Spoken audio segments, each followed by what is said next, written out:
Hey, this is Sal with Gun Barrel Coffee. We are live with, well, pre-recorded, I'm sorry, with Josh, a good friend of mine. I've known him since, I don't know, when did you come to sixth grade? First grade. Really? First grade? Well, no, you were on the other side. I went to Fourth Street, so yeah, sixth grade. Yeah, so I met him when I was in sixth grade. And we hit it off pretty good. I mean, we're still friends today, so. Yeah, it's been a while. Ooh. Yeah, sixth grade till now. So, driving Wild Josh, what gave you that inspiration? Oh, inspiration. Well, I live in Los Angeles, California, and to get anywhere, it's like 20 minutes minimum in your car. So, I was doing a job that was pretty mundane, just broadcasting classroom stuff and international conferences and junk like that. There's no creative outlet. So I just said, hey, I'm driving. Why don't I just record some stuff? Because I'm alone in my car. I'll just record it and post it on YouTube. And I started off doing that. And then the lockdowns happened. And I also got a second job. So, I kind of slowed down after. There was a 5-month period where I did not have a day off. So I kind of didn't post anything for a while. But I'm not on the one job again. So I'm have a little time, and I've got to learn this new editor. That's why I've been doing this every day this week, just for fun to learn it. Your editing is really good. I mean, when I see your stuff, Driving Wild Josh on YouTube, check it out. Let's build them up some followers, give them a little second income going there, and us too. That's true. But I mean, the stuff he talks about makes sense. I mean, if you really watch his stuff and listen to it. Like today's thing you sent me about China. I mean, what a perfect thing. And plus, if you really think about China, where did the COVID-19 start? In China. I mean, they locked down their people, and they got everybody else in the world so scared, they locked everybody else down. It's like the start of tyranny right there with China. I mean, even though your episode had to do with China and the Communist Party, not the Chinese people, the Communist Party, the political group. That's right. But you don't want to tell people in America, if you look at the people in Washington, that's what Americans are. We would never do that, right? I mean, because there's people like you and I in America as well. So right. I mean, there's two sides. I mean, we grew up in a pretty, I don't know. I mean, Geneva was pretty conservative, somewhat. I mean, it had its liberals, I would say. And we knew of a couple, and especially what you told me later down the road about the special group, in high school. Yeah. Trying to, I don't know. It's funny. Well, just on that was my first taste of censorship. And that was back in, the 90s, man, late 80s, early 90s. And that stuff was going on. And actually, when I went to college, I was like the only guy in the room asking, conservative type questions and, stuff about history. And I would just constantly get beat down by professors. I mean, they would still respect me and whatnot. And they wouldn't flunk me, but it was pretty shocking how skewed everything was even way back then. I mean, if you look at today and you're like, wow, even, the news broadcasts, good heavens. I mean, we went 4 years of slamming Trump, and now, if anybody utters anything bad about Joe Biden, it's anathema, and how dare you do that to the POTUS? And you're like, wait a minute, you just did four. They have been making a little bit more. Some of the other major newscasts of the liberal side. I won't mention any names like CNN or MSNBC, but they've kind of cut down on Biden a little bit on some of his stuff. I think they're seeing what. Maybe their eyes are starting to open up a little bit, maybe just a little bit. Well, come on. After Afghanistan, how can you? How could you not? Yeah, Afghanistan was just. I did a video about Afghanistan, and I did not have a lot of good things to say, and I'm glad I never really posted it. But it was just, we have become the largest supporter of terrorism in the world, because we just did an $85 billion dump of aircraft and weapons that a lot of that stuff's being shipped to Iran, and they're selling the rest. Well, yeah, and that's not including what money, that pallets of money that was there at the Yeah, airport too. yeah, the I cash. mean, Yeah, they don't talk about that, the pallets of money that's there. no. And even though we froze their accounts, but Russia and China wants us to unfreeze it so the government there can get paid, even though like what half of them are known terrorists Yeah. and wanted. Yep. So it's only China's going in there for their China and Russia all see dollars in their signs, because if they work with them and get the valuable resources that in that country, I mean, you're going to be seeing opium being pushed out like a pretty crazy, because that's one of their biggest. Well, that and I think isn't Afghanistan, the whole area is just rich with the minerals that you need for all these high-end electronics as well. Yeah. And I don't think we ever really pushed for any kind of mining or anything while we were there. It was more just peacekeeping and training them to rule themselves, which that worked out real well. And and so now China's jumping in there saying, "Hey, we'll help you out. Hey, let us mine this mountain over here while we're building roads for you and other things." And it's a little nefarious, but hey. Well, I mean, China's been doing that all through Africa too. Yeah, that's true. Building roads with their military, having little bases here and there. I mean, they're slowly building themselves as another empire. So one day they have places they could strike, right? I mean, who knows? Well, not the people, the government. Yeah. Obviously, you're talking about the Chinese Communist Party. But what's really nefarious is both China and Russia, they've been striking deals with Saudi Arabia and was it Niger? I forget what other country it was. Congo, I think, and India and these other places. They were setting up these deals for oil and gas, and China I think they reduced their purchase of oil and gas from us by like 25% or something like that. And we are, the dollar is the gold standard around the world. Right. And that's what they base all this money. And if people are moving away from the dollar when it comes to oil and gas, then the dollar may be in trouble in a very short amount of time. Who knows? I don't know what the plans are, but it's kind of it's sneaky that all that stuff was going on while Afghanistan was going on. So the news was dominated by that. So what is it? It's not the yen, is it? Are you talking about for China? Chinese money?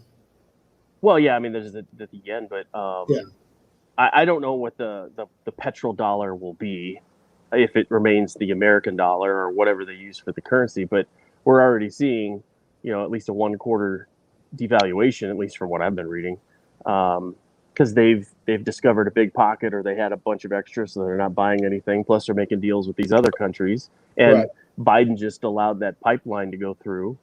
Yep. And through Germany, Russian. Yeah. Yeah, that's going to screw a lot of people. I mean, that's only going to give more money to Russia.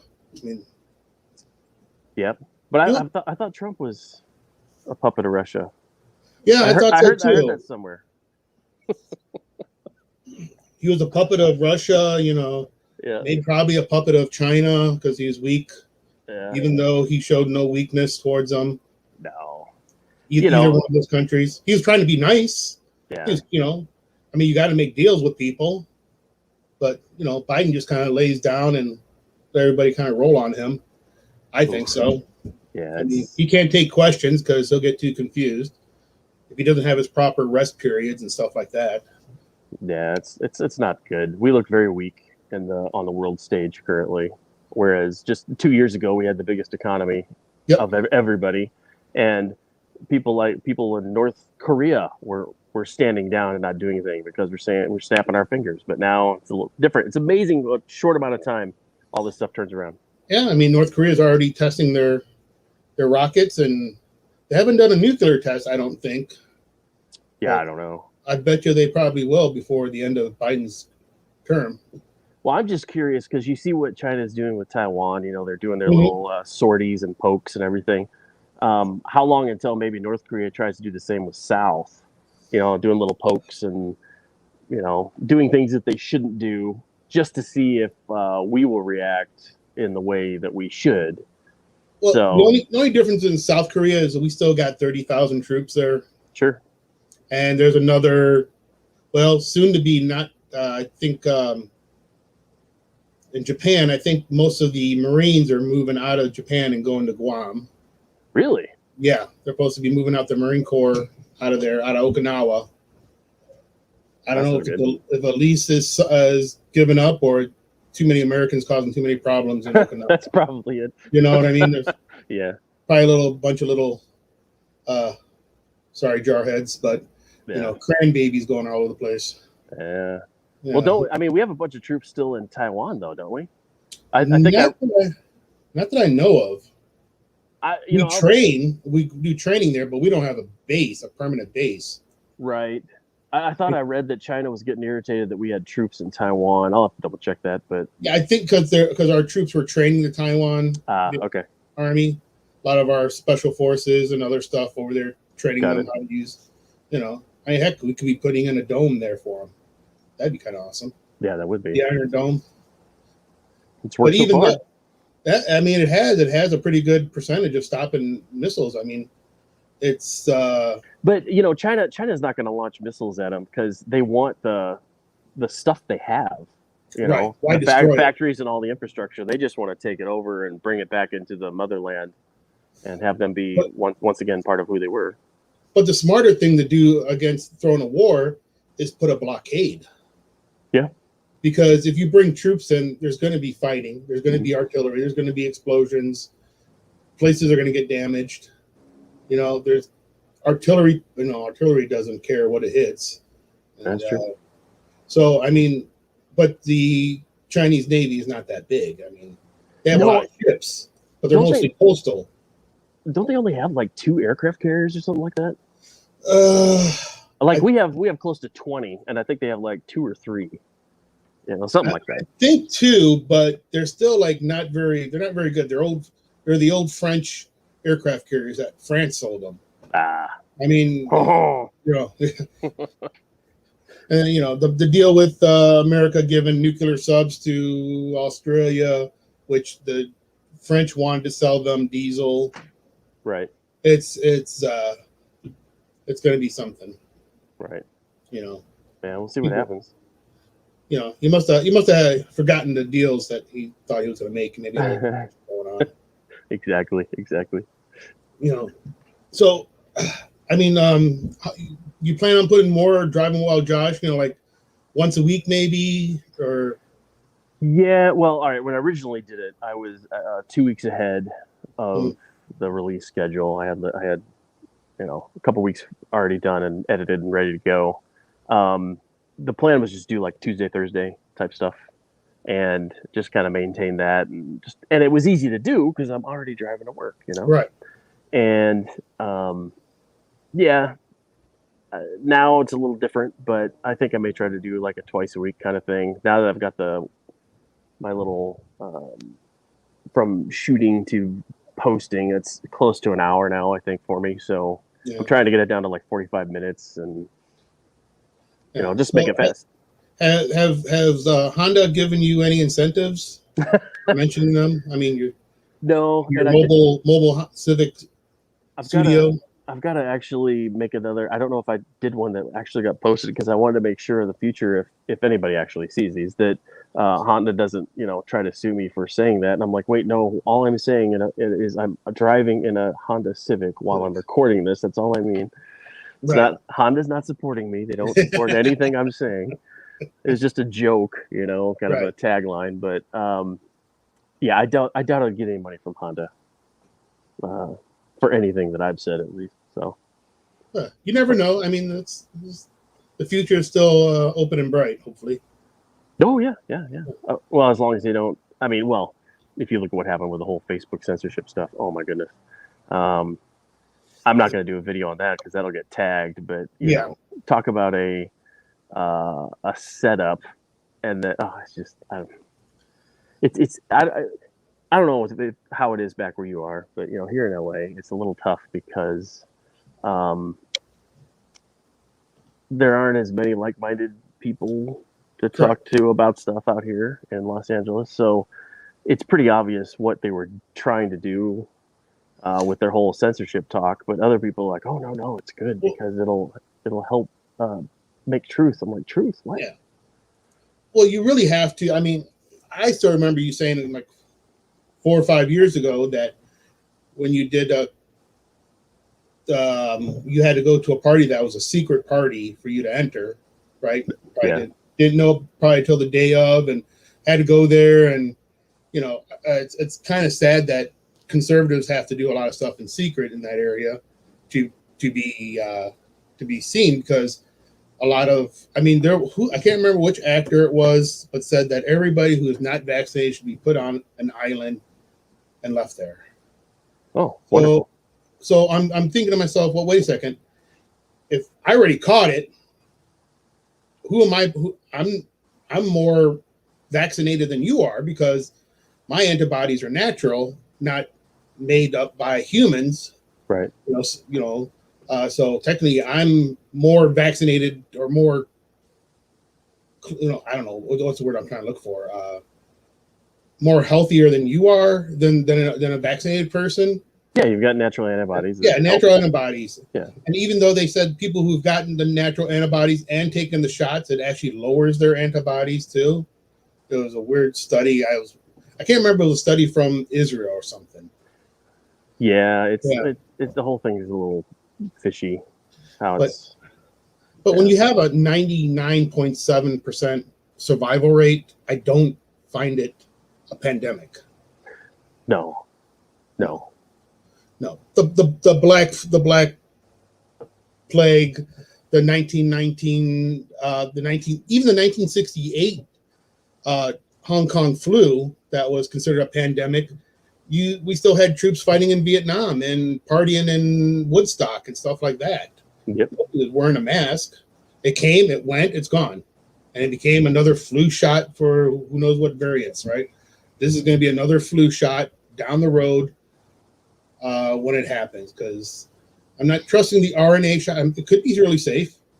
I guess the Johnson & Johnson's a live vaccine or a dead vaccine. It's a little different. It's not an RNA. Yeah, it's a little more like a traditional vaccine, I think. Yeah. Yeah, but still, I mean, I wanted to see to the guinea pigs that are taking it, what's going to happen down the future. I mean, don't get me wrong. I'm only saying guinea pigs because a lot of people that are healthy shouldn't be taking it. Sure. Even though it's been mandated, or some of their companies will. But the older folks, yeah, protect them. My parents, your mom, that are older, because they can't really have kids anymore. I mean, not our parents, right? But the younger generation that's happening and getting it, what's going to happen to them 5, 10, 15 years down the road? When, like you said in your one about vaccines, how long it's taken, some taking 15 years, 20 years, 7 years. 10, before it's approved for human use. Right. And even then, the FDA still messes up on stuff. Oh, yeah. I mean, look at the lollipop, whatever, the thing they took back in the 70s for mothers that get morning sickness. They gave them stuff, and kids were coming out with cleft hands and messed up feet and stuff like that. I mean, now it's approved by the FDA. Talcum powder for women, approved by the FDA. Right. We always smelled a lot of that back in middle school. But then in the wrestling gym, that's true. Locker. That's true. That's true. Show's powdering up every, Yeah. Hey, you cheesehead. I think Cheese still might be there. I think he might be one of the last teachers, or he's retired by now. Well, I was curious what happened with him, because I know some girl accused him of some stuff, and as soon as my mom told me about it, I'm like, that's not Shao. That's not Shao. No, he got nothing ever came about it. They did an investigation. Good. Yeah, but he's still, I mean, once in a while, I mean, like, I know at least 2 years ago, I still saw him in the van for driver's ed. Seriously? Wow. Seriously. Yeah. Wow. And then Shouse. Oh, the guy was great. Yeah. And I wonder what happened to Mr. Rogowski. I don't know. If I ever run into him again, I want to have a conversation with him, because he accused me of acting differently. Now, I was, at the time I was like 16, 17 years old. Yeah. I was a punk. And I remember one time I drove, the stop sign that was right by the entryway to the locker room. Yeah. I blew the stop sign, and I went and parked or whatever, and he saw it and pulled me aside, started yelling at me.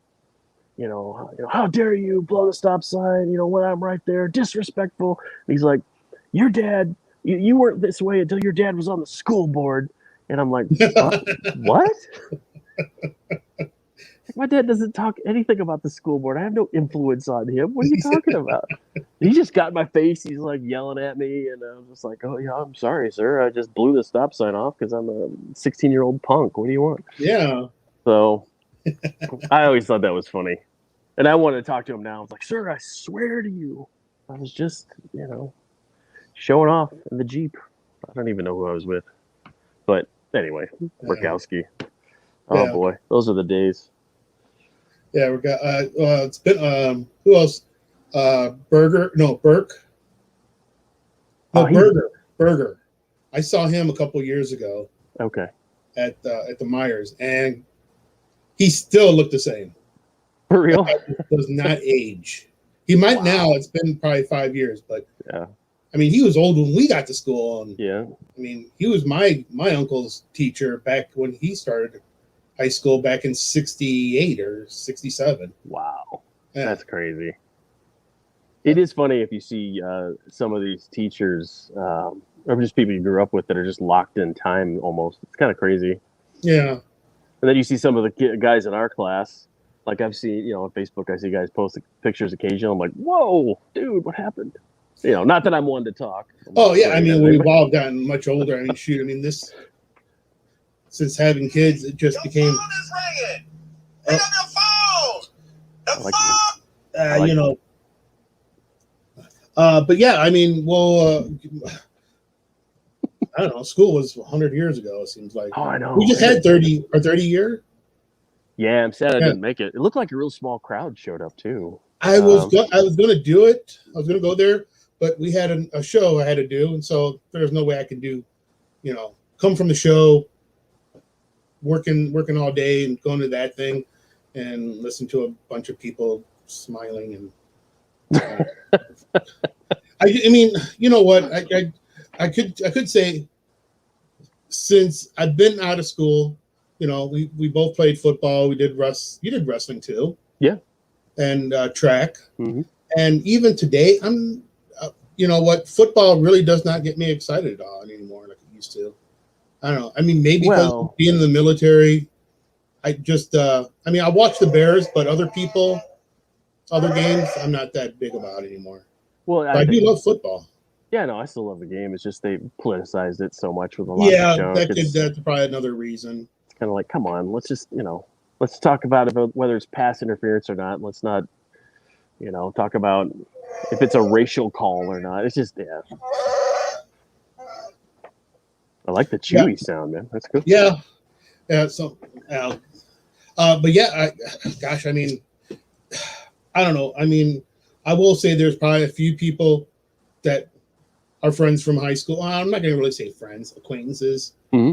At this point, if I haven't seen them in this long, it's not really, you'll see them, shake your hand, say hi, even though most of the people that we've gone to school know we have, most of the people I will say that we had, since we've opened up, quite a few of our mutual friends have stopped over and said hi.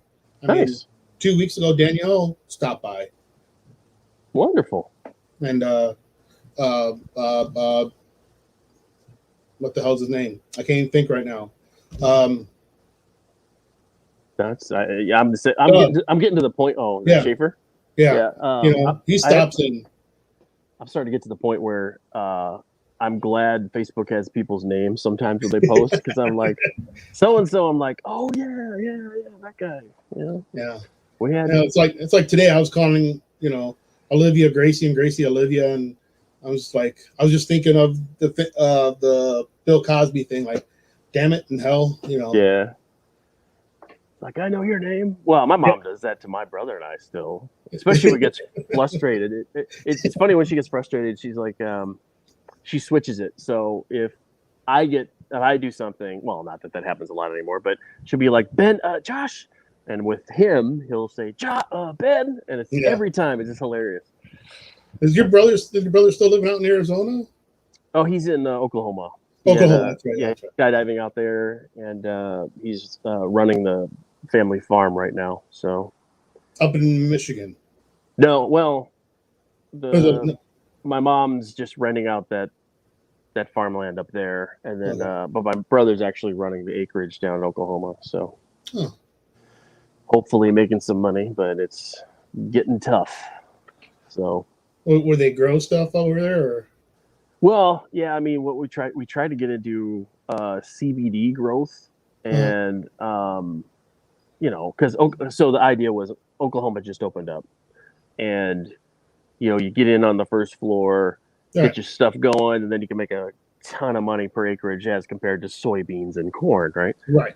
And you're not dealing with marijuana, so you don't have to have all the whatevers in place. I mean, you still have to have security and other things, but it's not like it's the actual drug. It's CBD, and they just take the oil and whatnot. So, and so we it's kind of a funny story, I guess I could tell you it. My brother got through my cousin got hooked up with this company. We set up irrigation, got all this stuff going. They did a 40-acre plant, all this stuff, and it turns out that the guys that we were doing business with were like, well, there's a court case, so I can't say, Yeah. but it wasn't. It did. They weren't the astute businessmen we thought they were, and yeah. So now we're in a court case to try to get some of the money back that we were promised, but. It was so promising because you thought, oh, if my grandpa would be rolling in his grave if he knew we were going to do a marijuana grow in his fields. But the amount of money we were set to make off of the acreage, and if it took off, then we could, put irrigation in all these other fields, and then, why Yeah. do we need to work anymore? Because we're just running these growths at least for a few years until everybody else gets established or Right. whatever else. And yeah, so the dream. Well, and the other problem is in the county, the sheriff's department, they were a bunch of old school guys, and they do not want these grows in their county because they just see it as a crime magnet for the area. So they were giving my brother a hard time, and it just didn't work out. But there was a probably a 3 or 4 month period where I thought, man, I'm gonna get some fat checks, and I'm not gonna be doing much. And yeah, it didn't happen. But oh well, we tried. Well, could you do it up there in Michigan? Oh, that's a good question. Maybe. No, I don't know. I'd have to ask my mom. My mom, she runs all the acreage up there. It's the really sad thing about the Michigan farm is we had like both my grandparents, the guys were geniuses. I'm realizing now that I'm older. They were very smart businessmen, hardworking, and they were able to just produce very successful farms back when farming wasn't like the most lucrative thing. Right. It's you make a lot more money now, but back then it just wasn't the big money maker, and they were doing okay, and they were buying land and everything else. So my mom's dad bought a whole bunch of acreage, some really prime real estate, and set the family up for it could have been here a while, and I'll explain why it could have been. Had we kept that land, because my grandma ended up selling it without consulting anybody before she died, which broke everybody's heart. But we could have just rented it out and off the checks themselves, not had to work a day in our lives. I'm basically very lazy, Sal, and I want farmland to pay all my bills for me so that I can, play video games all day or whatever it is that people do that don't work. So no, but I don't know. I mean, considering our parents' generation to our generation to the new generation, it's just like a decline every time. People who want to work and don't work, and well, my dad said it best. He said it's the first generation starts to make the money, the second generation makes the money, and the third generation spends it. And then then once it's all gone, then the next generation has to start all over again. So Unless Yeah, you're Nancy I mean, Pelosi, and then you're multi-millionaire just by being in office. It's amazing. well, you always hear those horror stories about people who become millionaires overnight and just blow it all. I mean, Yeah. Oh, yeah. You should check out. Oh, it's not a documentary, but they were talking about lottery winners yeah, and just how it destroys their lives.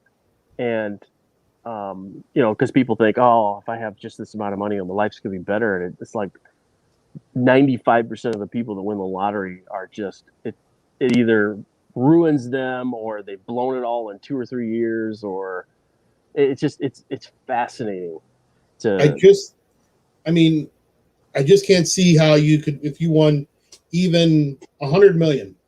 I Mhm. mean, if you just took that money and put it in the bank and live off the interest, Yeah. you'd be okay. I mean, Oh, you're yeah. not, you don't have to live rich and famous. You can just live normal with a little extra. But I mean, it's just, I don't know. I mean, Well, and that's why I think, especially like if you look at Hollywood, you've got these guys that some of them that find success really early, and their lives are just horrible. You right. look at their personal lives, and then you see guys that maybe don't find success until they're later, and they're able to handle things much better because they've had experience, they've lived Yeah. through it.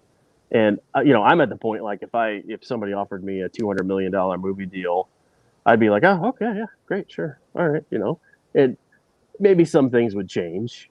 We'd fast track some remodeling in the house, and I'd get a high-end gardener to fix the backyard. But I'm not going to go and buy a house off the beach, and do all this other stuff immediately. Um, I may say, hey, we're going to copper rewire or copper pipe this sucker. It's going to be beautiful. Yeah. All right, so you still have $199 million. Oh gosh, what are we going to do? So. I mean, do you really need a Ferrari or a Lamborghini No. or, I would probably buy a truck. I've always wanted to buy a truck. I'd probably buy a truck. But I wouldn't mind a truck either. I have an SUV, but just a really nice Ford F-150, loaded up. Yep. Maybe something bigger, maybe to pull a trailer behind it or a mobile, not a mobile home, but something to camp with. Yeah. Yeah, the camp with, Yeah. and see the country and stuff. Yeah, that'd be fun. Yeah. And even if I was going to do something like that, I'm so cheap, I'd probably just like rent one of those SUV or the campers, driving around, and then because I don't want to store the thing. Right. Where are you going to store this? I got to put it on blocks. I got to do all this other stuff. I'm just too lazy. So. Well, what you do is you rent out one of Jay Leno's hangars and just put it in there. Yeah, exactly. Yeah, right. What does that guy do with all those cars? For Pete's sakes! Have you seen his show? Where he's just got, I don't know where he gets all this stuff. I don't know. I mean, he was pretty well paid on the Tonight Show, but oh yeah. Just some of the toys he has are just, and it's kind of he has no kids. Is that right? No, I didn't know. Yeah, yeah, just him and his wife. They had no kids. I mean, so once he's gone, I mean, they're just gonna be auctioned off or whatever and sold.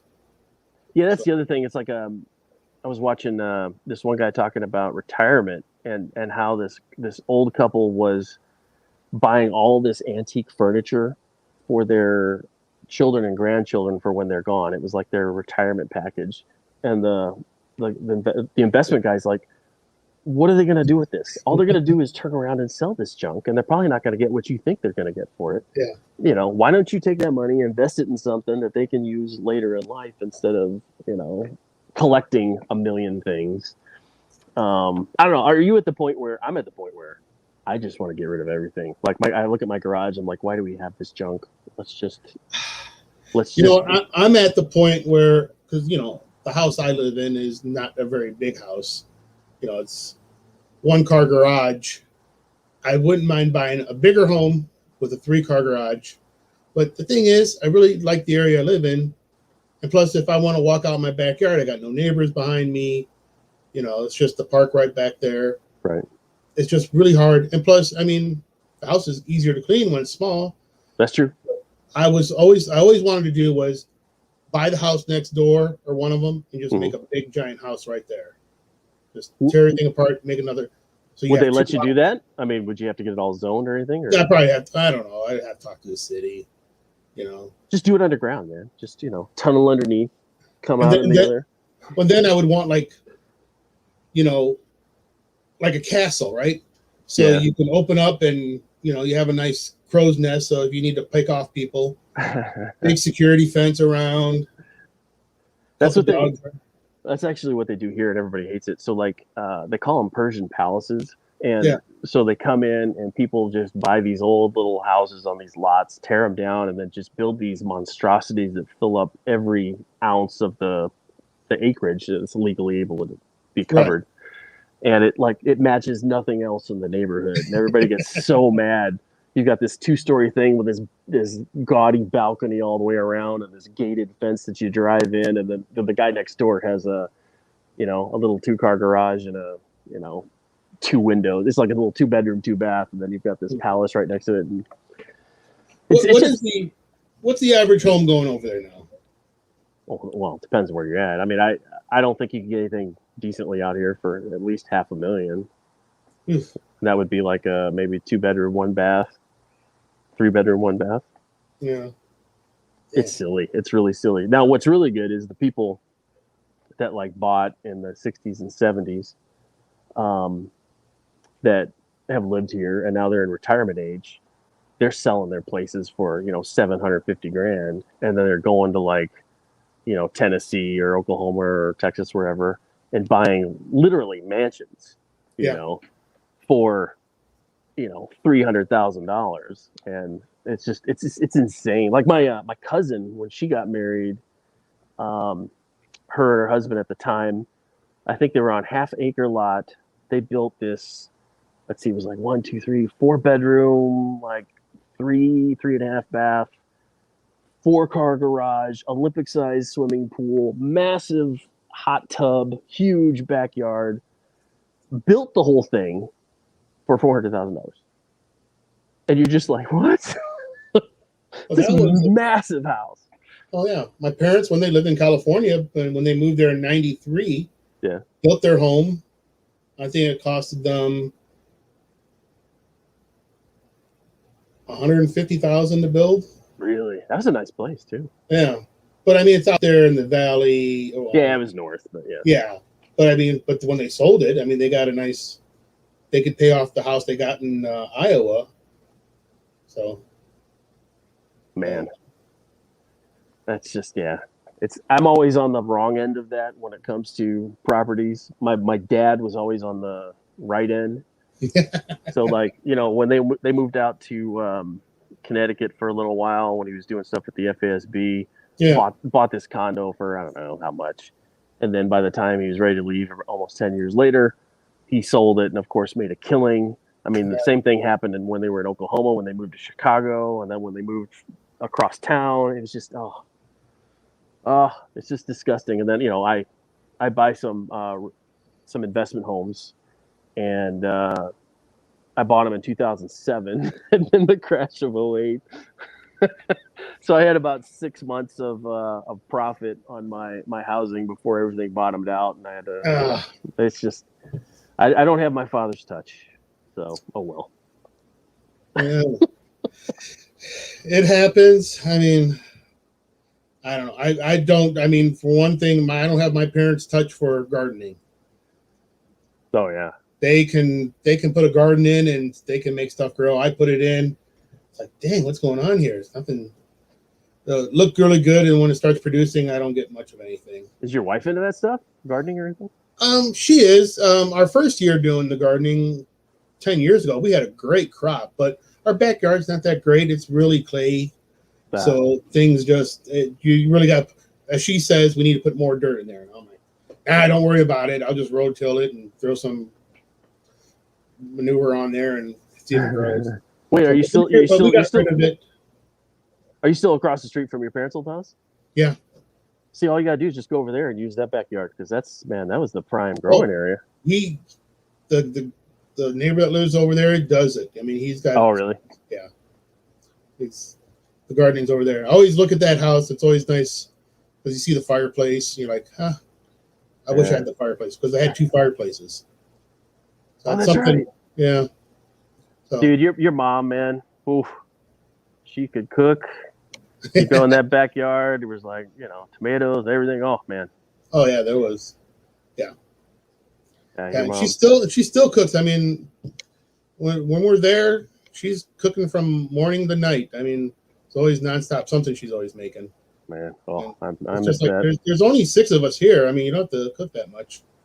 Still doesn't know how to cook just for 2 people. That's an Italian thing, man. I'm telling you. Is your Yeah. dad still no nonsense? No, he's better than he's the older he's gotten. A little bit. It was more of my mom that I would fear. Oh, really? Oh yeah, yeah. My dad, wasn't that bad, but when it came to my mom, that was the one you had to fear. Yeah. Your Your mom's hilarious. Yeah, even still to this day, she still can't get some words right. Speaking, still got that heavy accent. Yeah. Hey. She still says, "I'm doing homework." I'm like, "You're doing housework." She goes, "No, I'm at home. I'm doing homework." I'm like, all right, it makes sense, right? Yeah. Right. Hey, have you guys? I'm curious. Have you guys taken over the gap of what is it? Black Barrel? No, not Black Barrel. Black Rifle. Black Powder. Is that what it was? Black Rifle. Black Rifle. Okay. Yeah. Because didn't they have some kind of scandal? I forget what it was, but I they had like 2 scandals or whatever. But you know what? They got a lot of money and a lot of people behind them that can make the stuff kind of go away a little bit and just produce another video and it's gone. Really? Oh yeah, I mean, don't get me wrong. They're good veterans. Their coffee is okay, but it's not gun barrel coffee though. It's not gun barrel. It's not gun barrel coffee. Right. But I mean, one day we'll get up there and I mean, people always think we're bigger than we are. There's only 2 of us. Yeah. Yeah, just me and Brian. Oh, and for those who are watching this, it is a pre-recorded show. Brian will be at Burgoo down in Utica Saturday and Sunday, and I'll be at Cantigny Saturday, and then at the Sycamore Speedway for the Abate Toy Run. I thought I'd put that in there. No, that's good. So what do? You just set up like a little booth and people come up and talk to you and you sell coffee, or how's that? We'll set the booth up and we'll have all our product in front, and then we give out free samples. And how you know if coffee's gonna be any good if you don't try it? Yeah, exactly. That's why we give out free samples. And even we've gotten orders from all over the United States and quite a few military bases that people have never tried our coffee, but we keep getting orders from them. So starting to get a few more orders out from California. Are you able to sell inside like the PXs at all, or do you still have to? Is it just a delivery thing? The PX thing would be kind of hard. We'd have to have somebody over there. I mean, Black Rifle sells their stuff in a PX, but for us to be in the PX, we would have to have a much bigger roaster. There you go. Because right now we only have 2 roasters. They're not that big, so technically we're considered a micro roasting company, I guess. Okay. But I mean, we put out enough stuff to, if we need to. But there is a machine we are supposed to be getting. Hopefully, order it by the beginning of next year. That's coming all the way out from Europe because we can't find anything in the States that meets our requirements. Really? Huh. Yeah, we just happen to come along this one roaster and just waiting for the UL approval, and then they'll convert it for American Power. Huh. And do you do all this? Do you all the stuff in your shop there, or do you do it elsewhere? All the roasting? No, all the roasting's here in the shop. We bag it ourselves. The only thing we don't do is the K-Cups. The K-Cups we have to send out to a co-packer, but we send out our beans and they do it for us. Nice. We would like to get a machine to do it in-house one day, but that's right now we'd rather have another roasting machine. Right. So, huh. So this way we can grow a little bit bigger and try to expand our horizons. But I mean, for us being here doing this for almost 4 years, we're doing pretty good. I mean, we're doing real well. Brian does all the business stuff. You know, he takes care of all the business side. I take care of operations and shipping. So, Well, and then what's the story? How did you guys hook up and do this? Because wasn't it you and Schmeckpepper originally, or was Seabauer in on it? it was always Brian. It was always Seabauer, huh? Okay. Yeah. Yeah, Shemp lives in Indiana someplace, out by Notre Dame. Oh, really? Yeah. He always had terrible taste in football. So. But I mean, we just started coming up with an idea and how we can, you know, do something to help support veterans and first responders, and we just like, you know, roasting. Both love coffee, you know, and we just started up going to shows and figuring it out. Well, that's awesome. And he had experience with the shows because of his parents, so he knew what was going down. So he always knew what good shows are. You know, some are good shows. You know, over 20 years of not doing shows, you know, some have changed. You know what I mean? Sure, of course. Yeah, but I mean, he knew we're like, okay, we go hit this one, we hit this one, do this one. This show is not going to be that great, but since there was only two of us, you know, most of the time we're splitting. You know, he's going one way, I'm going the other way to do shows. And then we just hire a friend to run the shop on Saturdays or something. Oh, nice. And so did you guys do the, what is it, the South Dakota thing? Don't they have that big biker? Yeah, but that wasn't a great show. I mean, really? Where we were at in Sturgis, where we were at, that's right. Wasn't a great place. It was a great camping ground. Don't get me wrong. That was a great camping ground. Mm-hmm. But if we were downtown Sturgis, we would have been so much better. Are you going to try to get downtown, or is that just like hard? No, maybe not now. Maybe years down the road, okay. Because that's the same weekend as the steam engine show in Sycamore. Okay, and that's a really good show for us. I mean, we do a lot. Really? Oh yeah. Man, oh man. Yeah. That's madness. You know, I was just thinking about Seabauer. I was thinking about the party that was over at his house. I think you and I and Dave, like, we're supposed to be, we said we're sleeping over at Dave's house, but we snuck over to Seabauer's, and he was having some big party over there, and we all ended up like falling asleep or something. No. That was Kirk Mickelson. No. I'm not talking about the one where we went across town. I'm talking about the one where it was just, like, we were supposed to sleep over at Dave's house. And then we walked over to Seabauer's, and he had this party, and then like, I fell asleep there, Scott fell asleep there, and a whole bunch of other people that were partying fell asleep there. And I think my mom had Brian and came over and walked in, and, like, you know, all these people and all this beer bottles and everything were everywhere, and it was just, it was so terrible. My mom had a let's sit in the car and talk about what happened here and if I'm using drugs. and I'm like, Mom, no, I swear I didn't do anything. I was just there. And I remember that was a very embarrassing moment, because you hear the door open, and you know when your heart stops, because we thought for a second it might have been the Seabauers coming home early from whatever flea market they were at. Yeah. But it was, it was my mom. The one I remember the most was over at Mickelson's house, where everybody's drinking, right? It was senior year. Mm-hmm. Everybody's drinking, and then we did leave. Yeah. And then we got called into the dean's office, but they called all three of us at the same time, so we all had our story straight. And it's like, nope, we saw them drinking and we left. Yeah. He gets called in, said the same thing. You got called in, said the same thing. We're just doing this, Yeah. All right, we're out of here. We didn't get in trouble. No in-school suspension for us. Even though I don't know if I still hold the record, but on the second day of freshman year, I got in-school suspension. Oh yeah, for what? Yeah. Seidel. Oh. Being in his class, and the intercom came over, and I said, well, what did they say? He said, weren't you paying attention? And I said, okay, you son of a bitch. And then you said that to him? Yeah. Yeah. So second day of freshman year, going down, got in-school suspension. Hey, well, what are you gonna do?